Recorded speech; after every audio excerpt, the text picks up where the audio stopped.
ચાલો હવે જોઈએ ઉદાહરણ 5.12.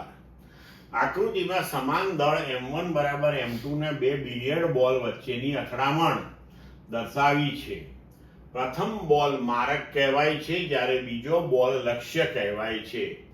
બિલિયર્ડનો ખેલાડી લક્ષ્ય બોલને ખૂણાના કાણામાં નાખવા માંગે છે જે θ2 બરાબર 37 ડિગ્રી ખૂણે રહેલ છે. ધારો કે અથડામણ સ્થિતિસ્થાપક છે અને ઘર્ષણ તથા ચાક ગતિ મહત્વના નથી, તો θ1 મેળવો. હવે અથડામણ સ્થિતિસ્થાપક છે એટલે વેગમાનનું સંરક્ષણ તો થવાનું જ છે. તો રેખીય વેગમાનના સંરક્ષણના નિયમ પરથી આપણે લખી શકીએ કે પ્રારંભિક વેગમાન m1 v1 i સદિશ વત્તા m2 v2 i સદિશ બરાબર m1 v1 f સદિશ વત્તા m2 v2 f સદિશ. પણ m2 તો સ્થિર છે પ્રારંભિક, તો v2 i જે છે એ શૂન્ય છે. તો આપણે લખી શકીએ કે m1 અને m2 પાછા સમાન છે, તો બંને બાજુએથી આપણે m1 અને m2 ને જો m ધારી લઈએ તો કોમન કાઢીને એ પણ કેન્સલ કરી શકીએ છીએ. તો હવે આપણે લખી શકીશું કે v1 i સદિશ બરાબર v1 f સદિશ વત્તા v2 f સદિશ. હવે આ સમીકરણનો તેની પોતાની સાથેનો જ આપણે ડોટ પ્રોડક્ટ લઈ લઈએ. તો ડાબી બાજુએ v1 i સદિશ ડોટ v1 i સદિશ, જમણી બાજુએ સદિશ v1 f પ્લસ સદિશ v2 f ડોટ સદિશ v1 f પ્લસ સદિશ v2 f. હવે આપણે અગાઉ ભણી ગયા છીએ કે સદિશ a ડોટ સદિશ a બરાબર a સ્ક્વેર થાય, બરોબર છે.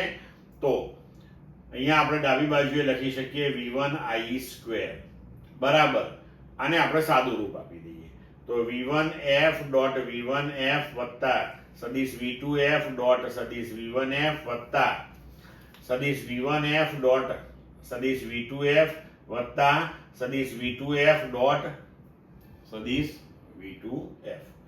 તો v1 f dot v1 f એટલે v1 f સ્ક્વેર થઈ જશે, આ v2 f સ્ક્વેર થશે. હવે આ v1 f અને v2 f વચ્ચેનો ડોટ પ્રોડક્ટ છે. આ બંને સદિશો જે છે આપણા, જો આકૃતિની અંદર એ બે સદિશ વચ્ચેનો જે ખૂણો છે એ છે θ1 પ્લસ θ2. એટલે આ પહેલું પદ અને આ બીજું પદ બંને સમાન પદ ગણાય છે, કારણ કે ડોટ પ્રોડક્ટ જે છે એમાં ક્રમનો નિયમ પડાય છે, બરોબર. તો આપણે લખી શકીએ 2v1f v2f cos θ1 વત્તા θ2. આ થયું સમીકરણ નંબર 1. હવે ગતિ ઉર્જાનું પણ સંરક્ષણ થાય છે. તો half m1 v1 i square plus half m1 v1 f square plus half m2 v2 f square. પણ હવે અહીંયા આપણે બંને બાજુએથી હાફ હાફ હાફ અને દળ સમાન છે, તો m1 m1 અને m2 આ પણ કેન્સલ કરી શકીએ. તો હવે આપણે લખી શકીએ કે v1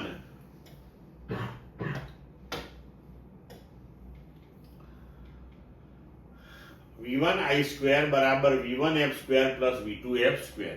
હવે સમીકરણ નંબર 1 અને 2 બંનેને આપણે સરખાવી દઈએ તો આપણે લખી શકીએ કે v1 f square plus v2 f square એના બરાબર v1 f square plus v2 f square plus 2v1 f v2 f cos θ1 plus θ2.